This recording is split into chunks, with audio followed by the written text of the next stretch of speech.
preguntas que nos hacemos: ¿qué es el discipulado? ¿Quién lo hace? ¿Quién me puede hacer el discipulado? ¿Será que yo lo puedo hacer? ¿Cuándo? ¿Dónde? ¿Cómo? ¿Qué utilizo en el discipulado? ¿Verdad? Estrategias. Hemos visto que es el discipulado, que es un proceso educativo, que necesitamos que en la persona haya un cambio. Vos no vas a producir el cambio. Es Cristo que va a producir el cambio, el Espíritu Santo, Dios mismo va a producir el cambio a través de la palabra de Dios. Dijimos que la palabra no es solamente información, tiene que ser transformación en ti como discípulo y también en la persona.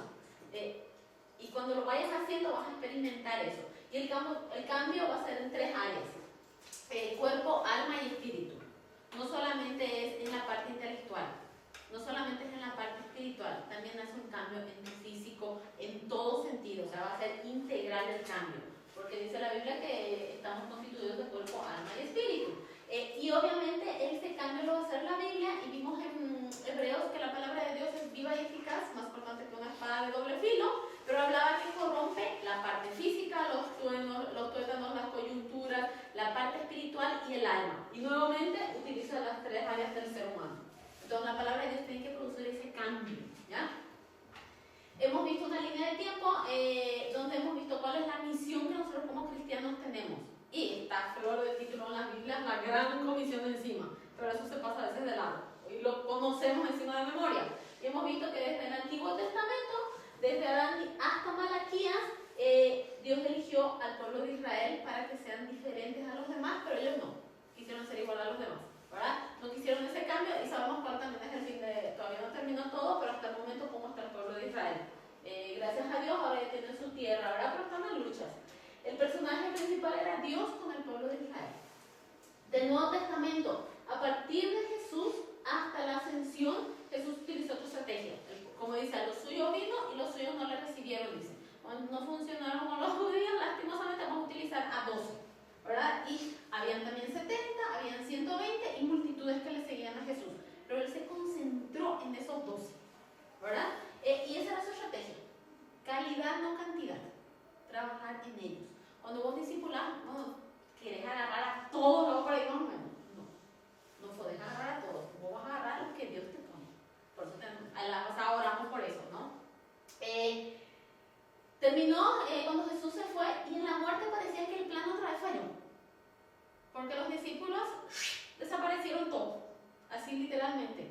Y Jesús se quedó ahí solo, ¿verdad? Y todavía muchos en la crucifixión no querían ni aparecerse para que no los reconozcan. Entonces todo eso a simple vista parecía que falló, pero no. Dio resultado, y eso lo vemos en la época de la iglesia. Los 12, ahí lo metemos a Pablo. Judas salió del equipo. Siempre ten en mente que vas a veces tener un Judas en tus discípulos.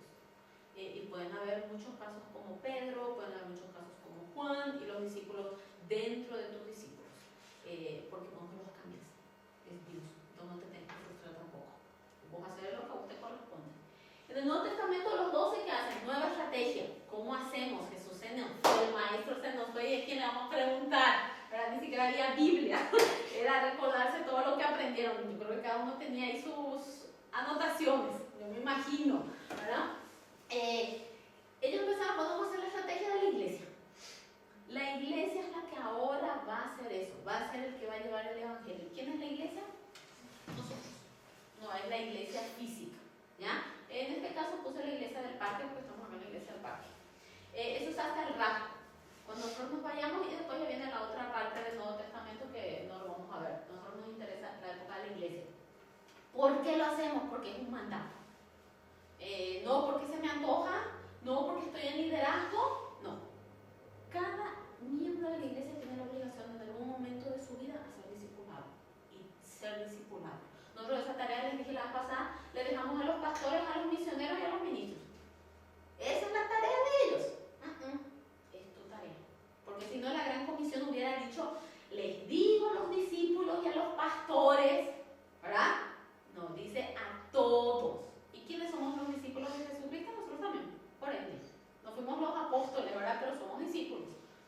Y a los discípulos la última tarea les dio 4 verbos que puse: ir, hacer discípulos, bautizándolos y enseñándoles. Y esto vimos que es nuestra misión y visión luego de la iglesia, como en una empresa o en un colegio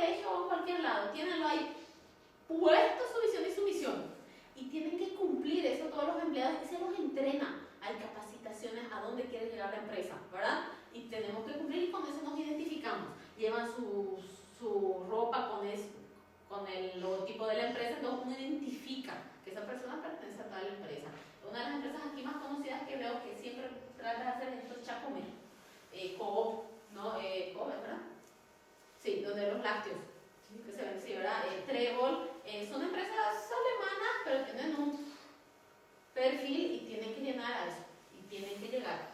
Nosotros como cristianos, les dije que a veces nos quedamos con esto, y a veces ni esto. Hay otros que han subido para un viaje misionero, literalmente, no vamos. Otros ya, fuimos, 10 días, un día, pero fui un fin de semana, ya, puedes salvarte. Es decir, Dios, yo ya hice esa parte de la gran comisión. ¿Y esta? Ah, no, esa la dejo a otro, yo no sé mucho. Y yo digo a veces, ¿cómo vas a estar 30 años y todavía seguís siendo un bebé espiritual? Pero en tu empresa vos te preocupas por ascender. Pero en la casa de Dios nos preocupamos, creo que de descender, ¿verdad? Entonces tenemos que pensar, ¿estamos haciendo discípulos? Y lo mismo se debe preguntar a la persona que a nosotros nos discipula, ¿verdad? Es retroactivo. ¿Cuál es el objetivo del discipulado? Vos no lo vas a bautizar, no vamos a ser pastor, acá ni tampoco no lo vamos a hacer, eso es de los hombres, ¿verdad? Pero tu objetivo es que tu hijita espiritual llegue a bautizarse. Y cuando se bautiza, no les miento, si lo experimentaron, no sé, y si no lo experimentaron, sentir realmente como si fuera tu hija que se está bautizando. Porque realmente es un fruto que Dios te puso en tus manos. Y vos la ves como que creció, maduró y está tomando ese paso. Y es realmente muy gozoso. Luego de eso, esa persona va a volver a enseñar y discipular a otros. Más gozo todavía tenés porque ves que ella también está multiplicando. No se quedó solo con la salvación, sino está cumpliendo la gran comisión que Dios mandó. Pero esa persona no necesita ser pastor ni líder. ¿Se dan cuenta? La cuestión que ella cumpla lo que Dios dijo. Era por un mandato y otro por amor. Vimos aquí varios versículos que hablan del amor de Dios. Los dos grandes mandamientos, ¿cuáles eran? Amarás a Dios con todo tu corazón, con toda tu mente, con toda tu alma, con todo. No es que casi lo voy a amar, no, es todo. Jesús dio todo en la cruz, no dio parte. Entonces me parece que nosotros a veces sí que no damos casi nada, pero somos buenos para exigir, ¿verdad? Entonces vimos que ese mandamiento es importante y el otro segundo gran mandamiento es amarás a tu prójimo como a vos mismo. Si vos amás a Dios y vos no estás discipulando, vos no estás amando a tu prójimo. Porque si vos amás a tu prójimo, te vas a preocupar para que ese hermano también crezca espiritualmente, ¿verdad? Si no somos egoístas. Y vimos el amor de Dios muriendo en la cruz y todo eso. Y a veces no tenemos amor. Y dijimos que tenemos que intentar mostrarlo porque si Dios está en nuestra vida, Dios es amor, tenemos que manifestar amor como dice en Primera de Juan. Estoy haciendo un flash. Y llegamos al orar. ¿Cómo es el primer paso? Orar. Orar por mí misma. Porque nosotros no somos perfectos. Tenemos fallas y luchamos cada día y nuestra carne cada rato quiere salir más que el espíritu. Y es más fácil, ¿no? Parece. Entonces ahí es donde nosotros damos ese primer paso de orar y decirle, Dios, utilízame. Utilízame porque realmente yo sin vos no puedo hacer nada. Y orar por la persona que Dios va a poner para que vos seas la puedas ministrar a esa persona, la puedas guiar, la puedas hacer crecer espiritualmente. Obviamente con la ayuda de Dios, pero depende de tu vida y tu comunión con Dios. El discipulado te exige que vos también andes con una integridad ante Dios. Realmente ayuda, porque hay momentos que estás batallando. Creo que eso también les pasa a las mamás. Por amor a sus hijas, para que sus hijas crezcan, las mamás ponen todo eso para también para ser un ejemplo, ¿verdad? Lo mismo pasa con el discipulado. Y Jesús exigía porque lo hacía. Pero no podemos decir, no, pero Jesús es Jesús. Nosotros también somos hijos de Dios. Y Dios nos dio esa capacidad para poder ser ejemplo. Y eso es lo que vamos a ver el día de hoy. Nos vamos a ver. Les dije que vamos a ver 3 personajes que se incluyen dentro del proceso del discipulado. El discipulador, en este caso nosotros discipuladoras, o vamos a ser discípulas las que vamos a recibir. Igual si vos no sos discipuladora, ora que alguien te discipule a la par. Es muy sano y muy bueno porque no puede ser un llanero solitario en el ministerio. Algo que a mí me preocupaba cuando estaba en Bolivia, yo no conocía a nadie. ¿Y qué voy a hacer ahora, verdad? Dios me dio